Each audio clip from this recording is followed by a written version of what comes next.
Okay, ladies and gentlemen, good evening, everybody. Hello, hello. We have a great guest, Ruth Gotian. Ruth, did I pronounce your surname right? You did, and I'm so excited now with this international crowd. Here we are. Oh, absolutely. Exactly. Well, guys, if you can put in your comments, because we are broadcasting today on LinkedIn and YouTube, if you can put, your comments that everything is fine.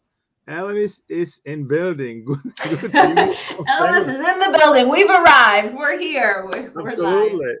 From Finland. I love it. I love seeing where everyone's from. Finland is a great country. There's a fantastic educational system. I used to be advisor for the Finnish government, 2006, 15 years ago, right? And they have a very good school system, and it's a nice and good ice hockey, Well, Finland and Switzerland have these two things in common. We're also sort of well known for our educational system.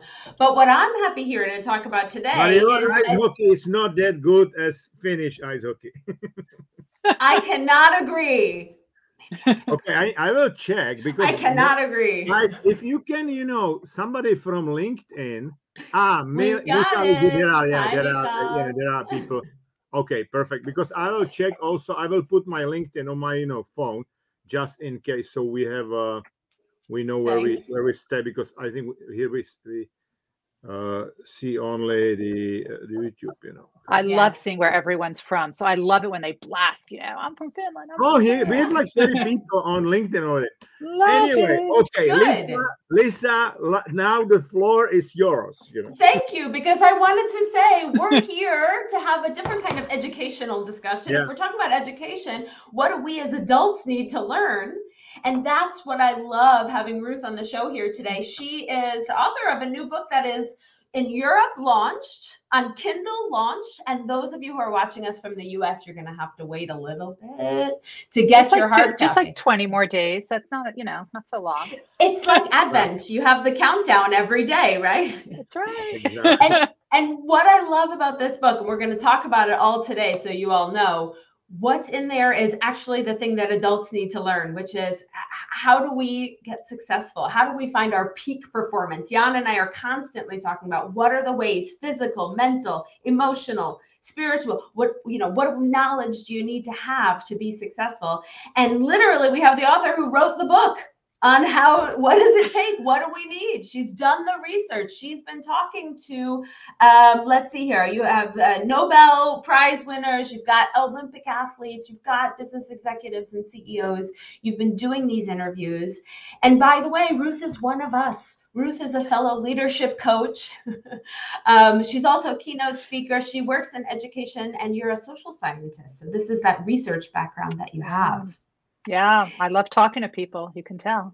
I know. Actually, Ruth, one of the funniest stories you ever told me was, maybe you want to share it here, I don't know, how you, I think it was how you found your topic for your thesis, or how you decided to go back to school, and it was talking to who?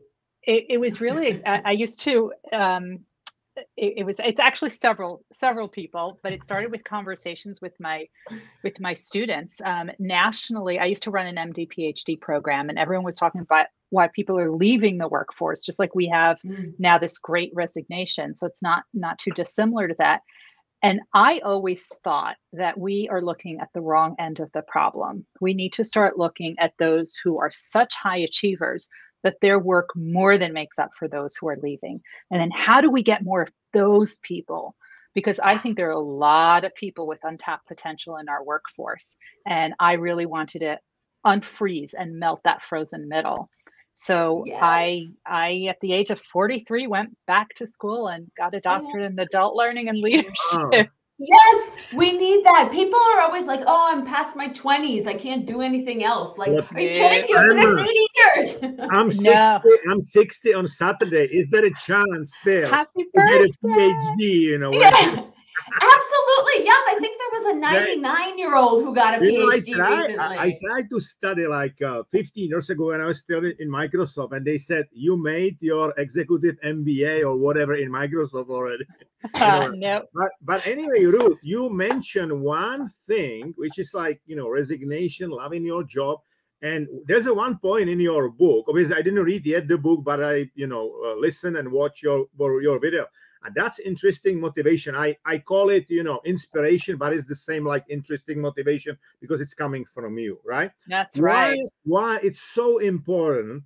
Only 16% people around the world, according to Gallup, because I work a lot with, Jim Clifton and his, team in Gallup, right?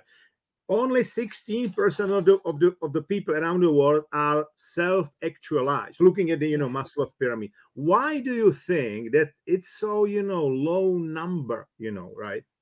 Yeah, I think too often we are really excited and really motivated by the shiny objects, the promotions, the awards, the opportunities. And that's what we call extrinsic motivation. Exactly. Yeah.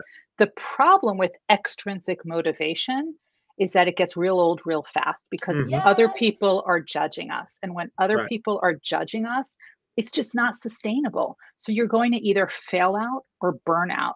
Right. So every single person, every single one of the extreme high achievers, from the astronauts to the Nobel Prize winners, when I asked them why they even went into this field, it was all tapped into their intrinsic motivation, that fire from within, what they would do for free if they could. There was a reason that they were doing this. There was a passion and a purpose. Those are the people that don't give up so easily. And they all had that, what we call that intrinsic motivation. And it's everyone from, and I know, Lisa, you probably wanted me to mention some of the people, but it's, I mean, if you think of Dr. Tony Fauci, who's one of the people, There's a COVID guy in the US for the Europeans. If you don't know, it's absolutely like COVID czar in the US. He is. And so he's definitely in the book, and he, he's 80 years old. He's more than 80. He doesn't need to keep doing this. And I asked him, this was pre-COVID, I said, how do you pick which projects to work on? And he said to me, you do something important, not just interesting, which is the same advice my mentor told me when I went back to school. Do something important, not just interesting, because when it's important, it'll have an impact. And it'll really carry you through all those challenging times, because trust me, extreme high achievers have challenges just like the rest of us. But when it's interesting, that's more like a hobby. It's hard to get people behind it. It's hard to get people interested in the idea. But if it's important, it's going to be bigger than you. So even when you have those failures, those rejections, those challenges, you know that there's something bigger weighing on this that you can't let down. So that's why you keep pushing it. And it's definitely that intrinsic motivation. Yeah. This is interesting because when I work with Bill Gates, it was the same, to be fair, it was the same with, Steve Jobs. They were like, at the time when computers were in the big rooms only, they were like computers at every desk, right? That was a dream. It's crazy. Bill Gates didn't dream about like being the richest person in the world. He dreamed about PC at every desk, right? And you rightly said it is about impact, because one thing what I learned from Bill, that the happiest people in the world are those who are making happy other people through something they love. You know what I mean, right? That's right. Whether you are COVID czar or Bill Gates or some singer or some athlete, right? Yeah. That's right. So how comes? Because this is great. And what I like, I'm very excited about your book. Didn't read it yet, but I, listened a couple of things, what is on YouTube, right? But what I like about, your approach, that it's based on the real data and the real, people stories. And then you basically extract in the very science, way, what to do. But how comes, Ruth, that this is quite obvious that those people who are not only successful but also happy, like living their dreams, there are only a few of them, and we still measure. If you take a school, we still punish mistakes, okay? We learn by mistakes. We like demonizing the mistakes. While Bill Gates was telling us, if you don't know whether you should do it or not, just do it. You can always ask for forgiveness. And this is the right approach toward mistakes, right? But Jan, what you're hitting on a real important point, because think about who gets all the attention in our organizations, right? So think about all those annual performance appraisals where you're graded, you get some sort of grade. And let's say it's a scale of 1 to 5, with 3 being average. Yeah. If you're a 3, you meet expectations. You are left alone. If you are below a 3, well, then you're below expectations. And then guess what? You get a corrective action plan. Somebody meets with you to check in and holds you accountable. They send you to workshops to improve your skills. And that's if you're below average. Now, what happens if you get above a 3? If you're above average, what happens? You get more. Absolutely You get nothing. More. You get more you work. You get higher quota. If you That's what it is. You get more work. The reward for more work, for great work, is more work. But are those people sent to courses to improve their skills? Are those people given those greater opportunities? Nobody even pays them any attention. All the attention is going to the low achievers. What if we flip that on its head and gave the attention to those high achievers? Can you imagine what our workforce would look like? I need you to come to the school of my children, because this is the point I've been trying to make. The kids who are fast are like, you go do a worksheet over there, and then we'll spend extra teacher time on the kids who need to catch up. Always. And this is, I think, I want to make a really important point of what we were talking about before about intrinsic motivation and how schooling makes us focus on pleasing others and not making mistakes. It's all fear-based. And at some point, which we now call the midlife crisis, and many of us are going through it, thanks to COVID, we have time to slow down and reassess. And this is why Great Resignation is happening, because we're going, but isn't there more to life? Shouldn't there be more? What is my purpose? What is my intrinsic motivation?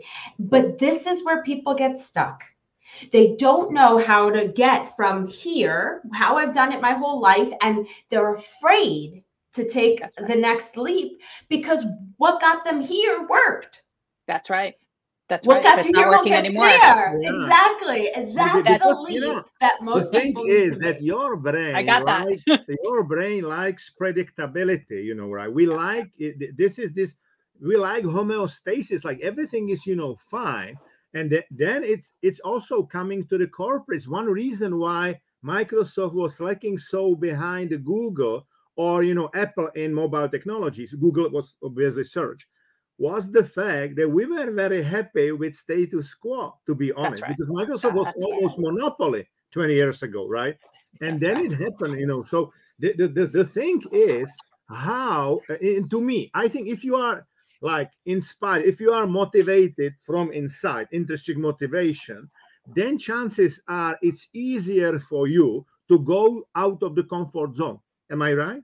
You're 100% right. And Jan, what you're mentioning, it's really interesting because I ask all of the Olympic athletes and the Nobel Prize winners, I said, can you show me your medals? Only 2 of them had it on display. Yeah. Only 2 of all the ones I interviewed. And I said, well, why don't you have like a big, trophy room? Highlight. And right. And they said, so I said to them, I said, where do you keep them? So, one person, it's in a box under the bed, one it's in a safe. Apollo Ono had it in a brown paper bag in the sock drawer. I mean, people had it. Yeah. And I said, well, why? I said, why? And he's the most decorated Winter Olympian. They said to me, it was never about the medal. That is a chapter in my story. Mm-hmm. It's not the entire story. Because after they got that medal, they didn't stop. They just continued on to the next goal. Absolutely. So it's always about, you were saying about the goal of having a computer on every desk. Well, think of that goal where that was and where we are now. How many screens do you have on your desk? I have 4 right now. Exactly. Right. Right. If you include your phone and your Kindle and your 2 desktops and your laptop. So imagine that was not even in anyone's vision then. So once you have a goal, okay, now we have a computer at every desk. What's the next goal? They're never satisfied with status quo. To them, that's like nails on the blackboard. What's the next thing? What's the next thing? Because they have, and you were quoting Marshall Goldsmith before with what got you here won't get you there. And he actually wrote the foreword for the Success Factor. He talks about ambition and aspiration. And that's, that's something I mentioned in the book, the time-bound ambition. This is what I want to do in this time period versus the aspiration, which is bigger than you are. Yeah. But you're never going to quite get there, but you will always try, because you will always have that ripple effect, which will also help those that come behind you and come after you. Exactly. Let's cover now a bit, like intrinsic motivation and peak performance, because as you probably know from Lisa and from me, I coach, a couple of really top athletes and some, top executives like you guys, right? But it seems to me people who are really like inspired, intrinsically motivated, for them, it's easier to get in the flow, to get in the zone, okay, and stay in the zone, okay? Yeah. Because they are much more like, mentally tough. They are much more mentally tough because they really concentrate, as you rightly said, much more on the process, on the way, on the journey, as opposed to the results, on the numbers, The score, I'm always saying to my athletes, score is there somewhere, your real score. Right. But then your mental score is here. So you can feel still, if you are like a champion, you can still feel like a winner, even though you are momentarily losing. It's about the mindset, right? So would you agree with me that internal fire, it's really something very good for the long-term, performance, whatever you do? You have to, and yes, 100%.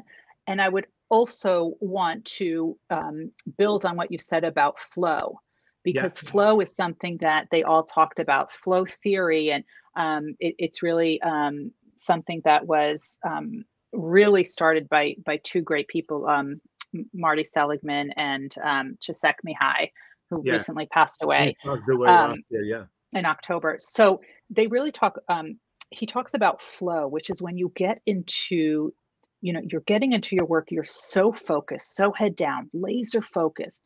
Time just melts away. You're not tired. You're not hungry. You don't need to go to the bathroom. You are in such a deep focus. Background noises, garbage trucks, leaf blows, none of that bothers you. You are actually at your happiest and the most productive. Yeah. It's not that you're working longer. It's that you're working smarter. And they do anything they can to try to get into a state of flow. So one of the things I talk about in the book, in the Success Factor, is how to get into that state of flow. You don't need to be doing it all day. In fact, you shouldn't be in a state of flow all day. But trust me, even if you get into 30 minutes of a state of flow, that's like 5 hours of work. Yeah. Yeah. And it's so important to share, to get into that state of flow. You have to be aroused in a way that's like, you're not bored. Yeah, right. Doing the same thing every day. This is what people complain about, that I've done this, I figured it out. But you also can't be terrified. You can't be like, I'm trying to solve, world hunger in a day. Nope. Right. So flow is really about, how do we find that mixture? I'm interested in it. It holds my interest. It's challenging. It's maybe just out of my reach.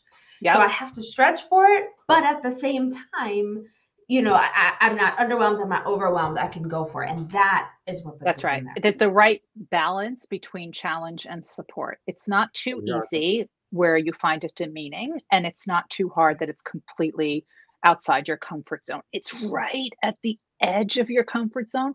So you're still intrigued enough to try it, because one of the things that inspires the extreme high achievers is that they fear not trying more than they fear failing. Yeah, exactly. Yeah. And I think that's the spot on. I spent 2 years ago, I spent some time, like a half day, with Rafael Nadal at the US Open. I was coaching the Czech tennis players. And, Nadal, even when he's training, when he's practicing, he's absolutely in the flow. He's absolutely in the zone. He's very, tough in his, movement. There's another thing with the intrinsic motivation, moving you to the flow, and it's about neurobiology. It's about having, right chemical cocktail in your brain, because if you are in the flow, endorphins are released, and endorphin as such is like 100%, stronger than morphine.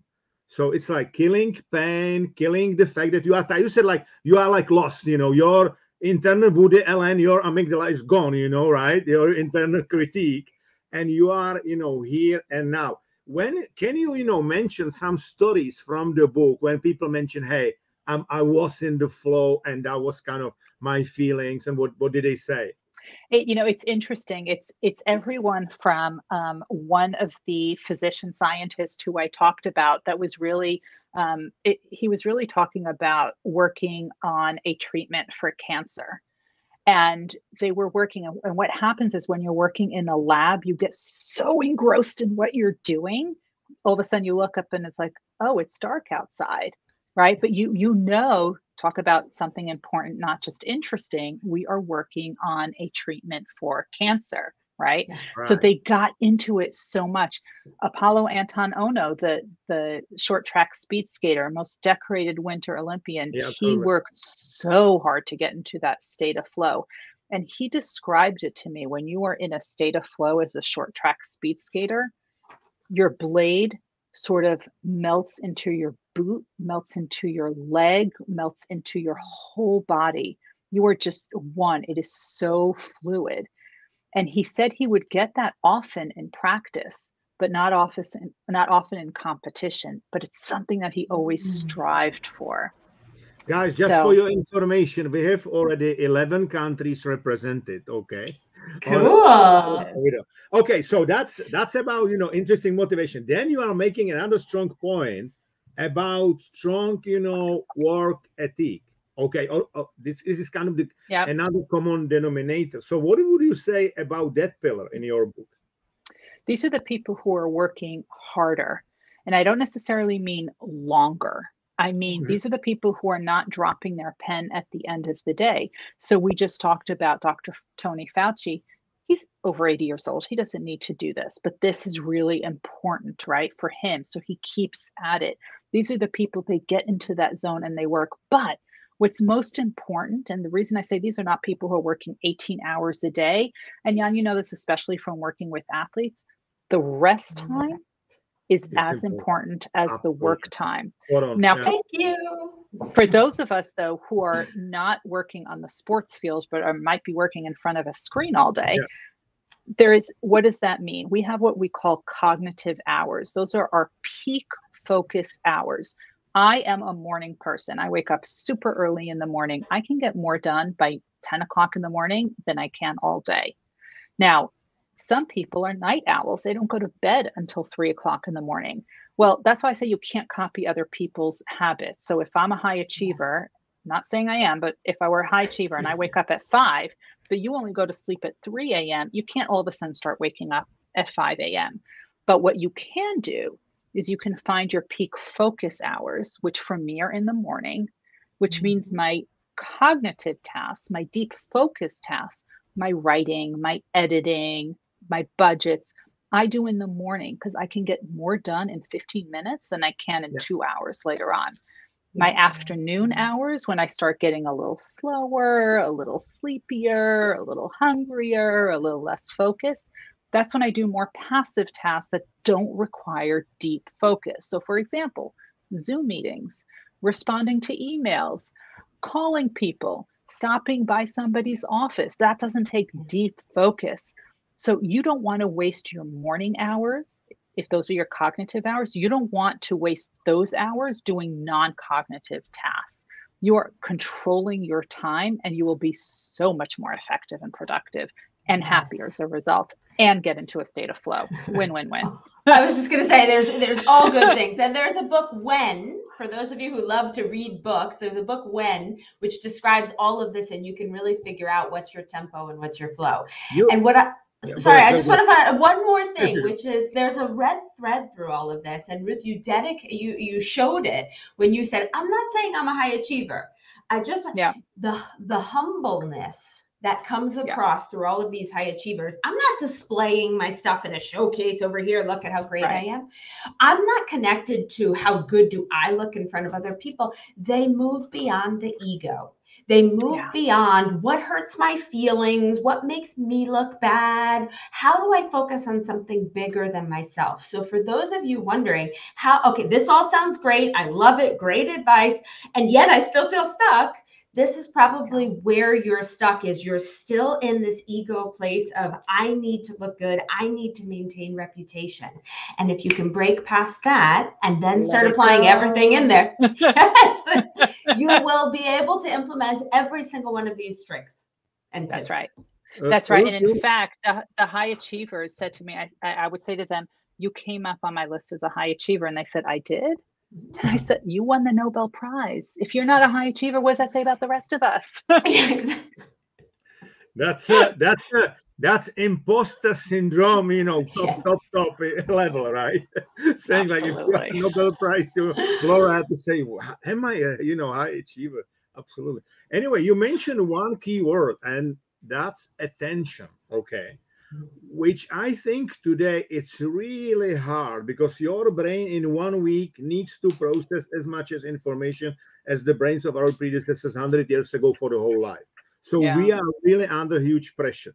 But unless you are absolutely concentrated, you will not be top performer or peak performer, whatever you do, because your brain is like, pattern recognition machine. Our brain is not reacting. Our brain is predicting. That's why we need to have like great experience, and great working ethic, whatever, to get this, skills. But then to make sure that we are concentrated to really take whatever, is the best from our memory to basically predict. So what you would say about this, attention for those, people you talk to, and how they train attention, how they train mindfulness to be in the present moment and stuff like that?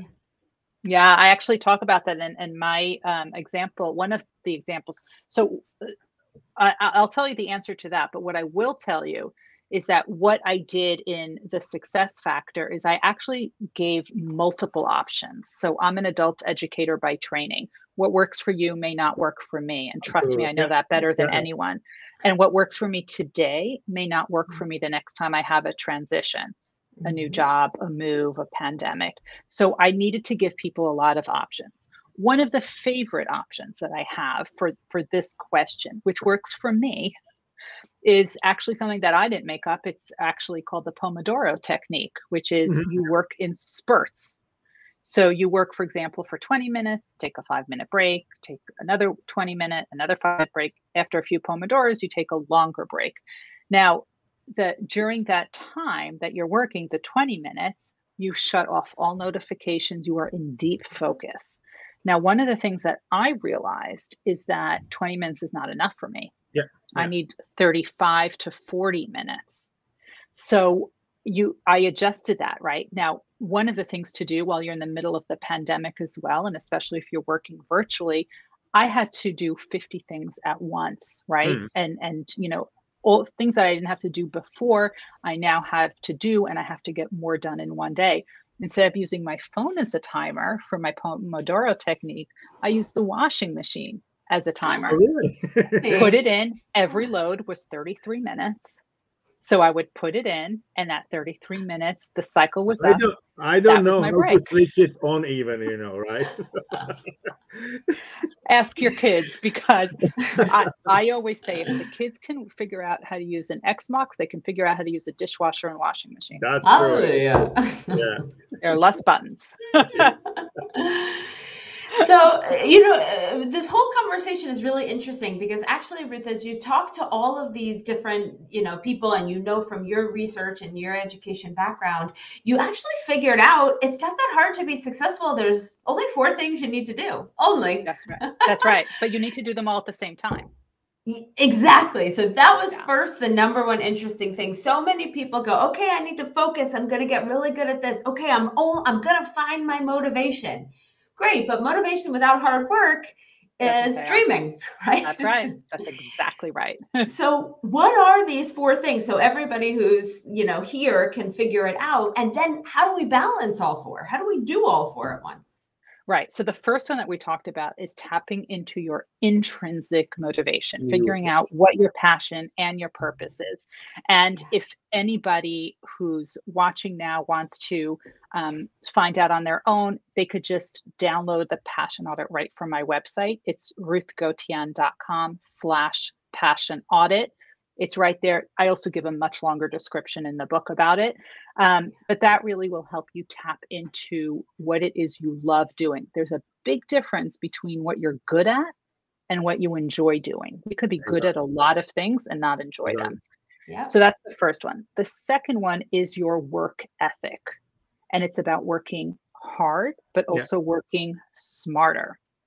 So some of the things that we talk about besides the cognitive focus and all of that is also doing a goal audit and doing a committee audit to see how many committees you're on and how they relate to your goals and all of that.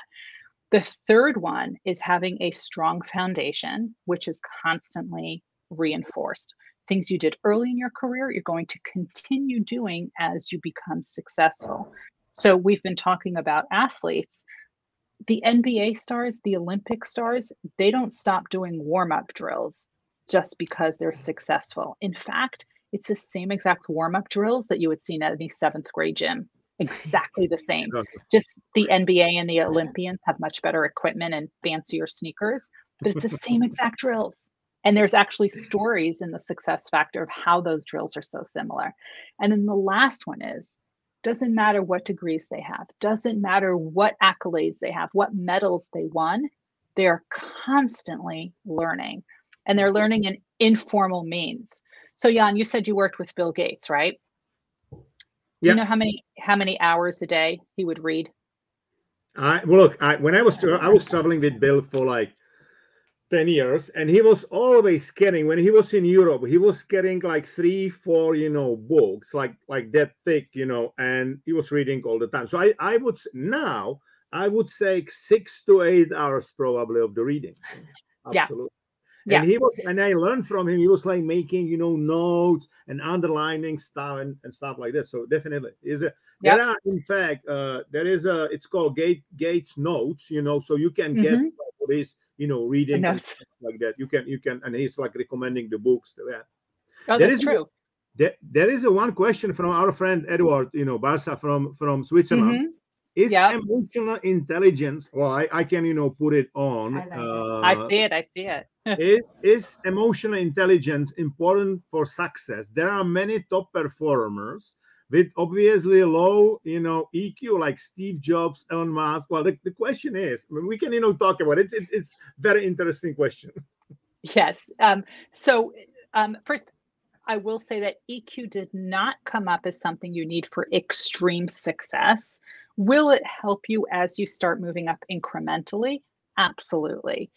But do you need it for the overall? Absolutely not. Now, what I will say, going back to the informal learning and what you were saying about Bill Gates always carrying multiple books, that's part of it, because what he was doing, it's not the fact that you need to read 6 to 8 hours. That's not what made him successful. And by the way, Mark Cuban and Warren Buffett also read that many hours a day. Sure. It's that they're open to new knowledge. Yeah. So what are the ways the rest of us who don't have 6 hours a day to read, what are the things that we can do to get new knowledge? So we can read books, we can read articles, we can watch LinkedIn Live, such as this one. Hopefully people are learning some great things today. You can listen to podcasts, you can go on LinkedIn Learning to learn things. I mean, there are endless possible ways. And then what you need to do is look for the gaps and then use your new knowledge to figure out how to fill those gaps and talk to people. So all of these people had a team of mentors around them. And that's what I tell people. If these top people, these astronauts and Nobel Prize winners and Olympic athletes, if they have people that they go to for help and guidance who believe in them more than they believe in themselves, why do the rest of us think we don't need that? If they have it, we should have it. So absolutely agree. And with YouTube, you can get really like, best people to learn from, right? Like now everything is on the YouTube. On emotions, let's talk about what is emotion. Emotion is when your thoughts are touching your body. It's like connection between your mind and your body. Okay. Yeah. And I think for sure those people who are like successful, they need to understand their own emotions. In fact, Lisa Feldman, she's great, doing a lot of research about it and so on. I think in that sense, it's good to understand. In fact, interesting motivation, there's also something to understand what is happening inside of you, right? Because your body is giving you signals, right? But then, as you rightly said, when you are like moving up to the ladder, you need to understand like who you are, but who are the other people also, right? And that's how you relate to them. For example, I didn't know enough Steve Jobs, to be honest, right? Only like from the video or whatever. But I knew very well, and I know very well Bill Gates. He was not that super duper manager, but he was a great leader. He was able to inspire like 20,000 people in the room, like right through the vision, right? And I think this is important to really take the right thing, so people will start to believe in what you believe, right? So that's another aspect.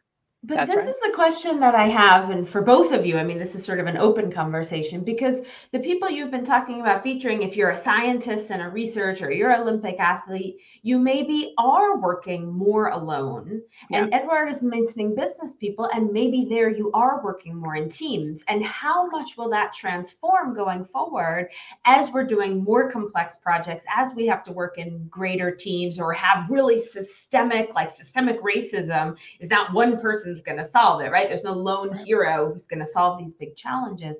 How much of a role might it play in the future? Yeah, that's a very interesting perspective. And I think the role of emotional intelligence, I think, is going to start playing a bigger role as we start working with teams, because now we're working with virtual teams that we never really did in this magnitude before.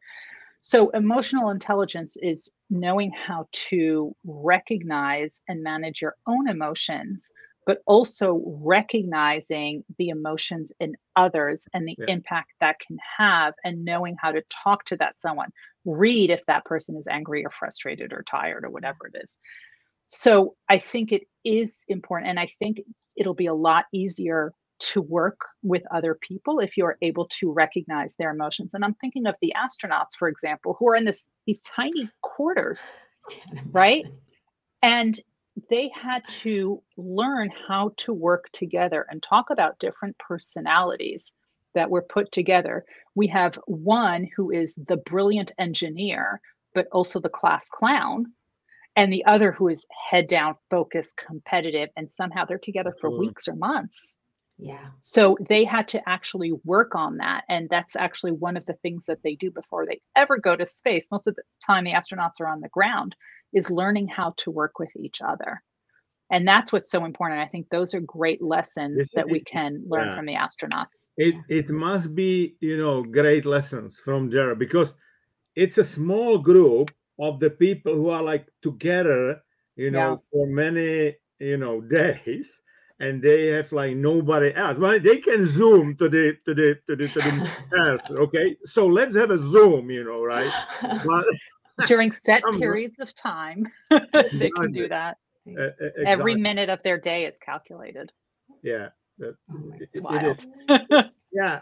The other aspect what I like in your approach, it's really like building self-awareness. And Lisa rightly asked, hey, what does it take to have a great teams and that cooperation? Because look, we as a human beings, why we are so successful, because we started to cooperate very soon around, when we were hunting, right? Division of the labor, whatever, right? But now it seems to me with all like artificial intelligence and like, hybrid of the work or whatever, we need to move to the new, level. And to me, you cannot understand other people unless you understand yourself, who you are. Yes. And unfortunately, self-awareness, because I'm like entrepreneur residence in South. I work with Imperial College and in Luxembourg University. Even at the best universities, awareness is not taught today, right? Nope. What do you think? And it's so low to do in that sense. And it's interesting because, they have to work in teams. And I'm thinking just during the pandemic, many of my colleagues at the beginning of the pandemic, in particular, before we had vaccines, when we were in true crisis mode, there were people pulled from different departments. And all of a sudden they're like, hi, my name is so-and-so. Great. Let's work together. Boom. And off you go. Yeah. And they had to really learn how to do that on the fly. And I think there's going to be just more and more of that. And you're right, it's not taught in schools. There are a lot of people now who are trying to build it into curriculums, but you know what? It's not too late. And I think a lot of organizations are seeing that. And that's why there's so many people like us who actually go into the world, into organizations, and teach a lot of that, because this is not something that you're taught how to do, but there's something that you can learn how to do. No, absolutely. And here's what's interesting. A couple of years ago, before the pandemic, I was researching launching an AI app, which would actually do exactly this, would read the tone, because we can read affect, basically what people are thinking and feeling in the tone that they use and what they've said, how they've said it. We can analyze this speech right now, you know, and AI will at some point, because we ourselves are so bad because we have emotional blinders on as we're listening to someone else, and we get defensive and we don't know ourselves and we don't know our patterns. And at some point, I actually think we're going to skip over us knowing ourselves. And I think we're just going to rely on some technology to tell us, here's the interpretation from what Ruth was actually saying. Like when you're, you know, when the wife says, it's fine. Warning, warning, not fine. This is not, you know, the tone indicates that this is a, you know, and I almost think that's actually the only true way that we're going to start to have the awareness of what's happening. And I think we're going to skip some of the self-reflection, just have computers telling us, and it will prime our brains to then be able to detect in the future. This is my hunch. So, wow, guys, my experience, because I work with some, you know, athletes, with some, you know, executives, but I also do program. It's called Unlocking Children Potential. We train, I have a like colleague, and we train 8,000, you know, kids. Okay. Wow. And the thing, and my experience is that you can obviously on the level of like 7 or 8 years old, but you can learn the basics, like what is the talent, what is the flow, what is the self-awareness to 7, 8 years old.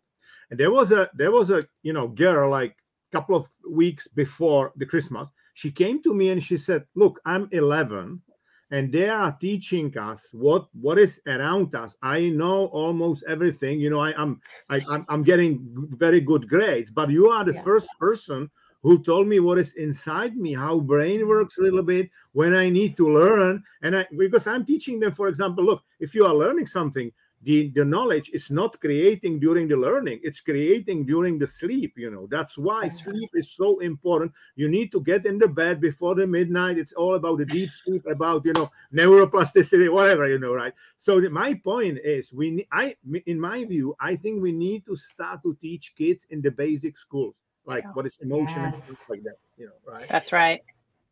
Yeah, well, Jan, I just want to say what you're pointing on is exactly something that shows up in the success factors, which is so we need mentors. The success factor. There's everything there. Everything there. Which is we need mentors. We need formal, we need informal mentors. That you just changed that girl's life because you were able to share that information. Guys, and I tell you what, kids are not afraid to ask for the help. We are, because like, oh, if I will ask for the help, what they would think, I will look like a stupid, you know, whatever. And I think showing vulnerability is great strength to me. You know what? Yeah, it's so interesting. The older I get, the more I realized that other people's judgments are actually holding me back. Yeah, exactly. And the second you start to let that go and admit, I'm afraid I don't understand what you're saying. I'm afraid I don't recognize that. Once you start being that vulnerable and say, I have to look that up, I don't understand, can you explain it to me? I swear you're not the only person in the room. And people will actually explain it to you, and they will appreciate the fact that you asked that question. And that'll actually help you go further than trying to pretend that you know all the answers.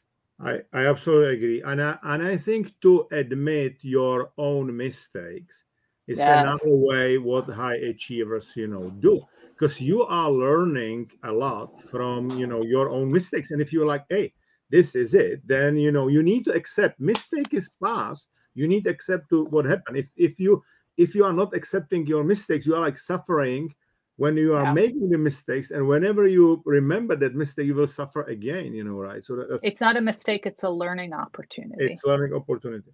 And in fact, one of the stories is about the Nobel Prize winner who teaches a class about failure and rejection. Yeah, exactly. Let's talk a bit, because you've got some great cases there. Let's talk a little bit about fix and growth mindset, right? Carol Dweck, right? Because it seems to me, I must confess, I still didn't read the book, but from what you said, sounds like you did. YouTube, I know you're a pro. In that direction. So, what would those great people, Olympic Games winners, also say about data like growing? Because learning is about growth mindset, right? Yeah. They all have a growth mindset. Okay. No question. Question. And they all look at failures and rejection as a learning opportunity. Mm-hmm. And I saw one of the comments somebody put in already, I think it was Edward also, the way they look at it is that when someone tells them no, in their mind, it means not yet. Okay. It means what is the strategy I haven't thought of yet to come up with the solution. So for example, one of the stories, now I had very famous people in the book, but I also had some people you may not have heard of before, but I think you should know about because they created such a paradigm shift in the way things are done. One of those people is Dr. Debbie Heiser. When she was a graduate student in psychology, she had a practicum in a 700-bed nursing home. Mm-hmm. And she's noticing all the residents in that nursing home are sitting their head down, completely unstimulated, even though there was a television on. Mm-hmm. And she said, she went up to the nurses and she said, I think they're depressed. And they said, no, we did, whatever form, they don't have depression. And she said, I think they are.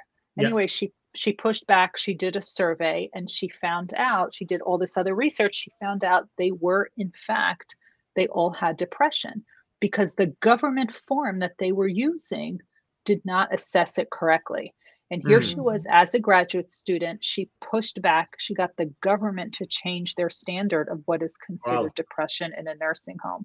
So the millions of people who have grandparents in nursing homes right now, they can thank Dr. Debbie Heiser. Because of them, somebody is watching out to make sure that their grandparent doesn't suffer from depression, because she, as a grad student, when she was told no, we checked on the form, they're fine, she said, not yet. Yeah. Mm-hmm.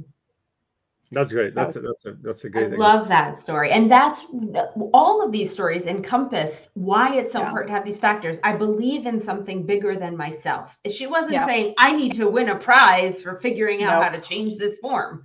It was like, I care enough. I'm curious enough. I'm noticing enough. Someone said no. And I said, I don't know, right? Checking in with yourself and checking with your instincts. That's right. And another one is, have you ever seen the movie Cool Runnings? Yeah. About the Jamaican bobsledding team. We have a bobsled team. Yeah. So one of the people I interviewed was Devin Harris, who's one of the original members of the Jamaican bobsledding team.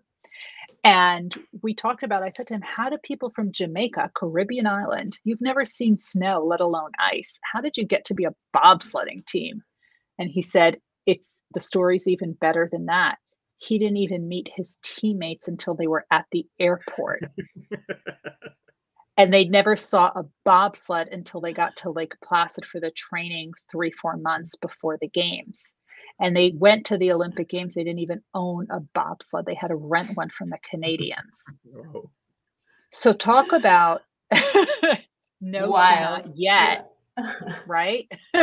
Everyone's saying it can never happen. It can never happen. And they said, we're going to make it happen. There you go. This, for me, is the heart of actually what makes highly successful people successful is they're just willing to take on what feels impossible.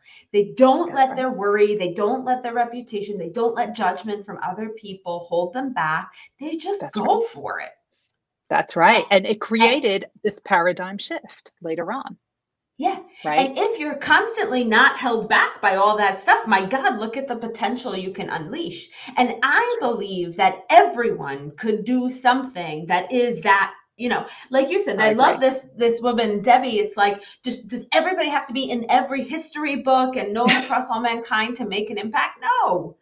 But everybody has that capability to do something, and we just need to follow your 4 factors and get rid of that fear of judgment and that feeling of I'm going to look stupid. I can't ask a question. We all have this natural curiosity. Absolutely. It's all in Go there. We have for to it. tap into your intrinsic motivation in order to find it. Exactly. Yeah, and you know, this is interesting because very often, and I'm sure you, Ruth, and Lisa, you are, you know, meeting the same type of the client. Some clients are telling me, well, you know, I cannot change what I should do, you know, to change the world. I'm not like, what is, you know, my meaning? I'm like, you know, small person in the small organization, whatever. But I'm like starting, I'm telling them, hey, you know, every person got a different genes. We don't have two people with the same genes, you know, right? Yeah. And in fact, your talents are this is genetic information, right? Which That's you right. can, you know, unlock this genetic information and figure out like, and this is in fact interesting motivation because you rightly said, for like, I tell you what, I'm very good with like analytics and deeply go in the details, but I don't like it. It's taking energy from me. I That's rather right. do like strategy visions, like looking from the helicopter. That's what is giving me energy, right? So you need to figure out what is giving you energy and what do you do very well and how. And it doesn't mean, as you rightly said, if it's interesting for you, it doesn't mean yet it's important for the society. Because if you That's right. make it, yeah. So I really like this interesting. So it's like you have a lot of energy, but it's also important so you can have, you know, impact, right? That's right. And just because you're good at something doesn't mean you enjoy doing it. And just because you enjoy doing it now doesn't mean you're going to enjoy doing it later. I did operations for over 20 years. I needed a break. I needed a break from operations. Right. I needed a break from solving crises. And, you know, I did something extreme. I went back to school, but there are other things that you can do in order to Right. make that happen. Yes. Exactly. I just want to make sure we only have 10 minutes Yeah, left. So for let's ask anybody some who's questions. Yeah, exactly. Anyone who's in the audience who's thinking, my God, this is my only chance to talk to Dr. Ruth. I hesitate saying that because Dr. Ruth is a sex advice columnist, but you're our Dr. Ruth. If anybody has any questions, take the time. You have her live. You know, I was on a New Year's Eve call with the original Dr. Ruth. And we laugh because we know each other and we laugh because people call us both Dr. Ruth. We both got our doctorate in our 40s. We both got it at the same college at Columbia. We're both bilingual in the same languages, but only one of us is a trained sniper. And people watching will have to Google which one of us. I was just going to say, I don't know the answer. That's probably you because I think you. So that's you have to Google it. You know, to be like trained sniper, you know, that's. And the one thing that I want to, I have a couple of people who are like, you know, sport, you know, shooting in the Olympic Games, but not trained snipers, I must say. I know you're going to Google this as soon as we're done now. Sure, I will. Someone in the audience here will Google it and put it in the chat for us. I'm sure of it.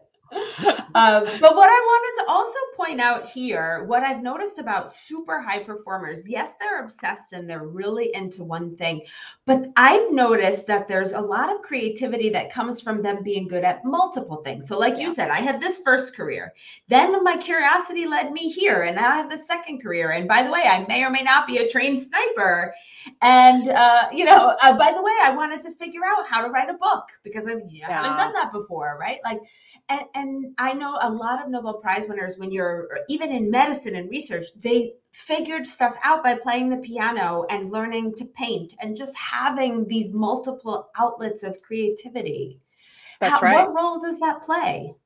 That's right. And you know, it's interesting because that's one of the ways that we can find what we are passionate about. And we do that as children, right? We try every sport imaginable. Yeah. Our parents buy uniforms. We have a closet full of uniforms for karate and soccer and baseball and gymnastics and whatever it is. And then we slowly start to shed them until we find out what it is that we're really interested in. And why don't we do that as adults? Why aren't we trying different things? And one of the ways that we can try different things is actually to have conversations with people. What is it that you do? What do you do all day? What is that like? What are some of the problems that you solve? What are some of the big things that you're working on now?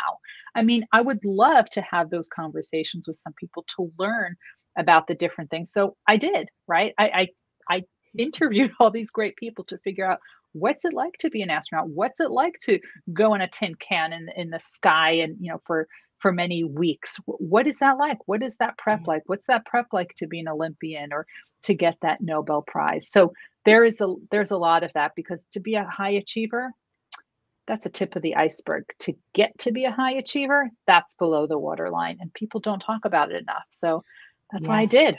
Yeah, there's a one thing which I think there's a lot of high achievers with that quality, and it's like analogy. They can use what they learn in one box in the other box, right? Yes. I learned Bill Gates, for some reason, loved very much Da Vinci. He even bought some paintings from Da Vinci, whatever. Anyway, so I started to, because Bill Gates studied Da Vinci, I started to study Da Vinci. So what I realized, Da Vinci was really good, to do deep dive in different boxes, okay? And then he was connecting those, boxes, right? And even like me, when I left Microsoft, I was obviously a very skilled, manager and leader. But a lot of people were saying you have no clue about the sport. And I really use my knowledge about, brain and everything from business into the sport. And now I have a couple of Olympic Games winners, one of the best, football player in the world.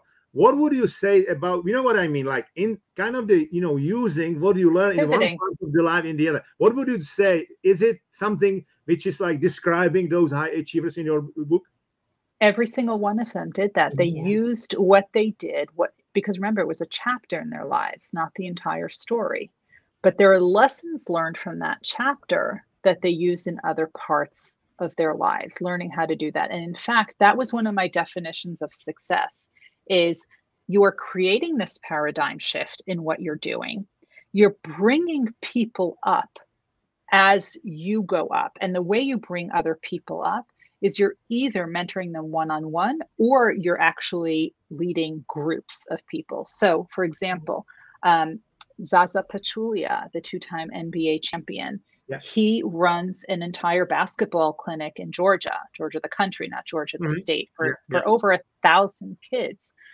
Dr. Charlie Camarda, he is the astronaut who's very, very funny. He actually started a whole nonprofit to get kids to think and not fear failure, to think differently and think bigger.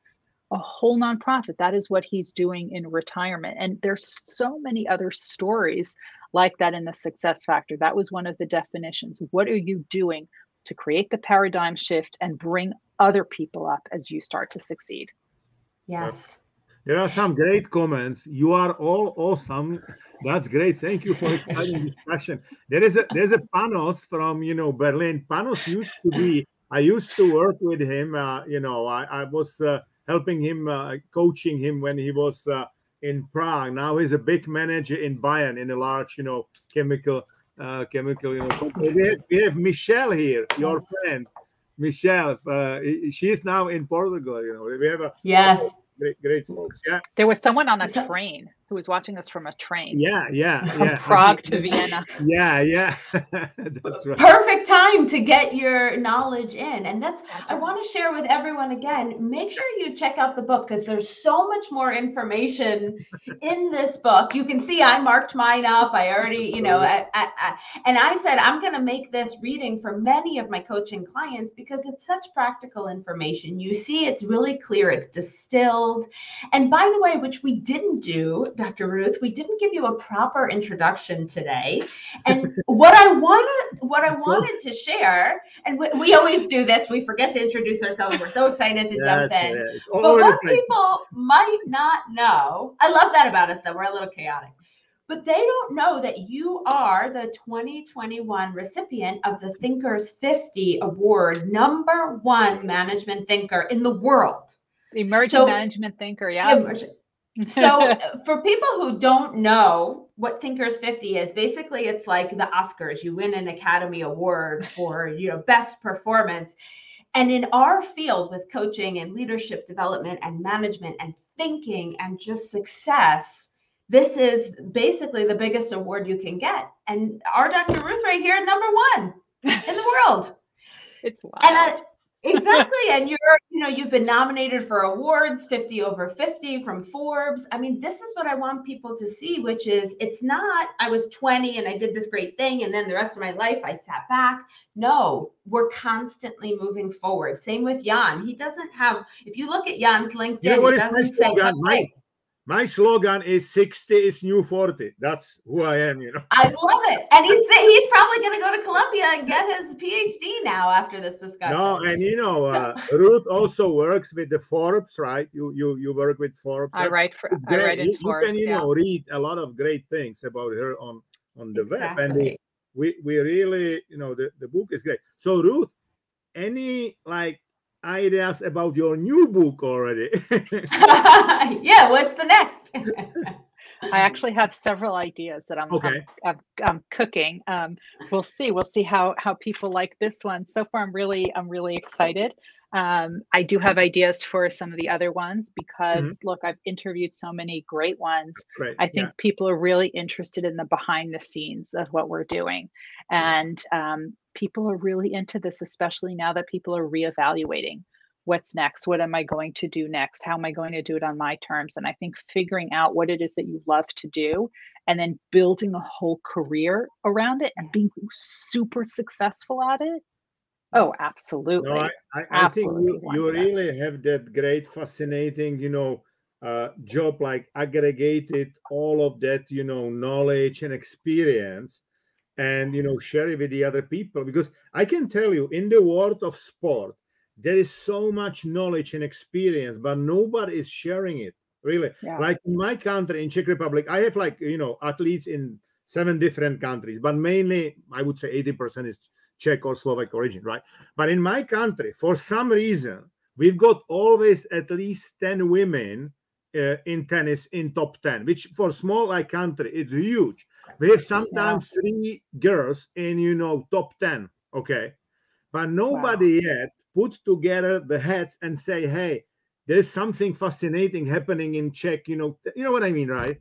And this is your next book. You just described yours. Management and everything. There are so many things, right? Great happening. That's why. And people are still Iceland a little bit, right? And so that's great. I think it's fascinating. It really started, my research started with the most successful physician scientists of our generation, those who had the MD and were also doing research. It was after that I did that and I found the 4 elements that I started interviewing the astronauts and the CEOs and the Nobel Prize winners, because then I very quickly realized that an Olympic champion is just like an astronaut. And if it's the same, then that means these are learned skills. And these are learned skills, as we talked about, that are not taught. I'm an adult educator, so I can teach it. And I can teach it in a way that adults will learn, remember, and use it. And I absolutely agree with you. I think greatness is a skill you can learn, point, right? And look, I succeeded in the business, even though I failed. I have a huge depression 10 years ago, but I learned from that. But then, obviously, what I learned there, I apply with athletes, and it's working, right? So which means it is a skill, and everybody provided that you will find what is really your interesting, motivation, what you are inspired for, you can change your life. And, because our brain is neuroplastic, you can always rewire your brain. Wherever you are now, that means, okay, that's your previous life. That's what they call in India karma, right? But you can change your karma by every year from now on. The first thing you need to do, you need to read the Success Factor book. Okay, guys, right? This is we know our job, guys. We did not rehearse. We connected 1 minute before this broadcast, right? It's we know our jobs. Yes, exactly. And we're just so glad that we could have you on to have this discussion. As you saw in the audience, they're very excited. And for anyone who's watching and wants to connect with Dr. Ruth, find her on LinkedIn. She has a website with her name. buy the book, Kindle. It will be out live in the US and print soon. If you're in Europe, you're lucky enough, you can get it now.